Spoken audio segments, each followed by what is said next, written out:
tanggapan? Tadi perdebatannya dalam acara tadi kondusif, tapi setelah acara selesai ini ada sedikit keributan. Makanya saya diselamatkan oleh Fitri. Jadi kita diselamatkan lah ini kan. Jadi posisinya di dalam mungkin masih ribut tapi udah diselamatkan. Tapi nggak ada persoalan sih. Pertanyaan tadi apa? Karena apa mungkin tadi ribut bang? Pasti ada sesuatu dong. Namanya pengacara sama pengacara kan kadang-kadang kan emosinya nggak ini kan. Tapi jadi dari ribut lah. Tanya dari punya apa? Nggak tahu saya udah kemana nih. Bang, soal ke KPK ini kan banyak sorotan yang mungkin dari termasuk Bang Hotman juga mengatakan apa buktinya dan memang bisa dilaporkan pencemaran nama baik, kata Bang Hotman seperti itu, dan mungkin jaksa merekam juga di persidangan itu katanya sudah selesai, itu sah-sah aja mungkin Bang. Seperti apa mungkin dari Kak Fitri sama Bang sendiri? Boleh aja yang sudah tuh boleh ada merekam. Siapapun boleh merekam dan kecuali ditentukan lain oleh ketua majelis hakim. Kalau ketua majelis hakim melakukan tidak ada rekaman karena sudah betul, ya itu kerjakan nggak ada persoalan. Jadi tergantung ketua majelis yang mensidangkan. Yang pertama, kalau yang mengenai laporan ke KPK, itu bukti rekamannya, ya kita nggak tahu isinya apa. Jadi bukti rekamannya itu kan belum tentu juga mengenai penyuapan. Bisa jadi seperti biasa atau ininya juga nggak bisa lihat lah ya. Yang jelas siapa yang merekam kita tidak tahu, isinya apa kita tidak tahu, kemudian apakah itu masuk rekaman apa tidak tahu, terus yang ngobrol siapa juga kita tidak tahu kan. Kemudian dikasih ke KPK, itu tidak tahu isinya apa. Gitu. Jadi ya masih oleh KPK masih didalamin. Kalau terpenuhi unsur ditingkatkan dari penyidikan, kalau nggak terpenuhi juga pasti ditutup. Bang, dengan bukti yang belum begitu jelas itu bisa jadi bumerang sendiri nggak sih Bang buat yang melakukan? Bisa jadi bumerang, bisa tidak. Kalau terbukti memang ada faktualnya ada dalam apa, baik memang itu bisa menjalankan. Tapi kalau tidak, ini yang dilaporkan bisa marah kan, bisa kemudian melaporkan balik. Dalam hal ini siapa? Jaksa dan hakim kan tidak begitu. Jadi jaksa masuk bisa melaporkan balik ini sebagai pribadi yang diduga kan. Jadi ada potensi laporan balik kalau memang laporan yang diajukan ternyata bisa akurat. Kak Fitri mungkin sedikit ada komentar? Nah, kalau saya yakin ya, kalau Bang Delipa kan masih ragu, berarti kalau saya yakin itu hoax yang diberikan oleh terdakwa itu bukan berita yang harus dipertimbangkan ya. Karena saya meyakini sejuta persen bahwa itu tidak terjadi praktek-praktek seperti yang disebutkan oleh terdakwa. Karena sudah sangat mengenal terdakwa, bagaimana Kak Fitri sampai yakin?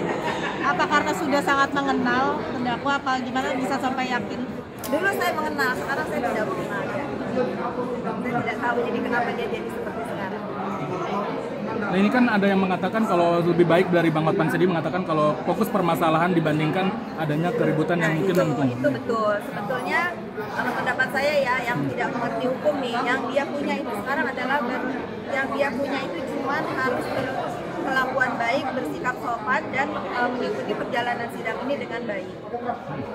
Termasuk pendukungnya ya. Kalau pendukungnya itu memang mendukung idolanya, harusnya dikurangin kericuhan baik di dalam ruangan persidangan atau di dunia maya.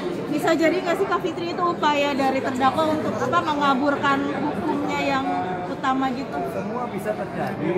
Jadi skill bisa jadi skill sebagai korban untuk mengaburkan beberapa cara bisa jadi juga. Karena kita berada dalam keraguan kan. Kalau Mbak Fitri ini pasti tidak nih. Kalau saya tentu, tapi kemudian kita kalau ditanya apakah ini bisa mengaburkan suasana, bisa. Kan tujuannya gitu. Tapi kan hakim sama jaksa nggak akan berpengaruh dengan gitu. Yang hakim akan berjalan dalam tracknya, jaksa juga berjalan dalam tracknya. Jadi kita biasa aja.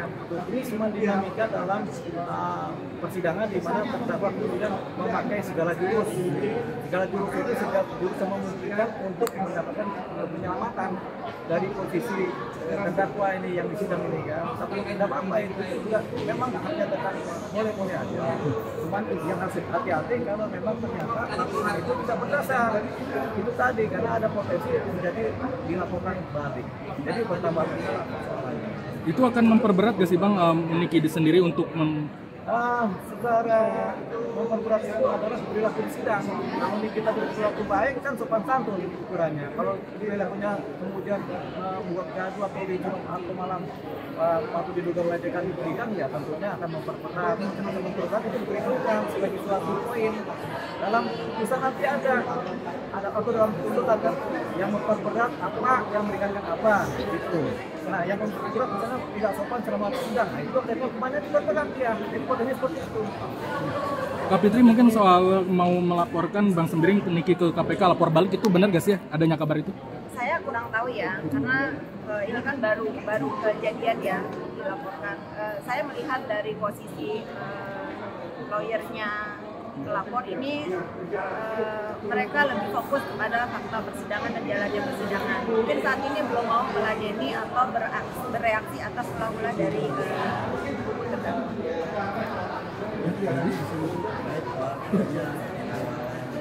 Ya, saya koreksi ya. Mungkin teman-teman tahu semua bahwa saya ini memang orang Timur. Jadi kalau misalnya saya berada di dalam keramaian yang mungkin menurut saudara-saudara saya perlu ditemani, mereka adalah teman. Jadi itu bukan apa namanya tadi,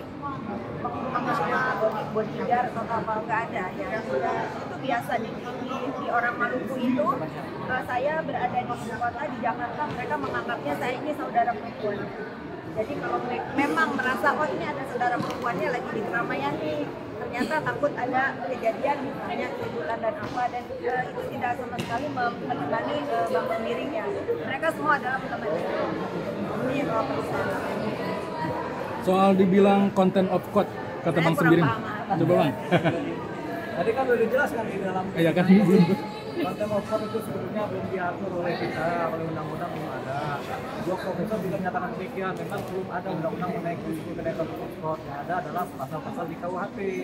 Begitu, jadi ya kita tidak bisa kemudian justifikasi ini konten of court apa tidak, karena memang undang-undang belum ada. Tapi yang bisa menentukan suatu posisi ini tindakan martabat pengadilan itu adalah majelis hakim sendiri atau ketua pengadilan dalam konteks pidana. Tapi ketika kemudian dipidanakan, yang akan berjalan adalah pasal-pasal KUHP juga, bukan pasal contempt of court. Jadi memang itu persoalannya. Nah ini yang kemudian diharapkan ada undang-undang khusus mengenai contempt of court. Tapi yang jelas kalau ada undang-undang itu malah lebih sulit lagi, karena setiap persidangan selalu ada yang namanya keributan. Di sidang manapun juga sering kali terjadi keributan. Ada orang yang merasa tidak adil, ada yang merasa kurang adil karena dilakukan keributan. Saya biasa. Artinya dinilai dari perilaku.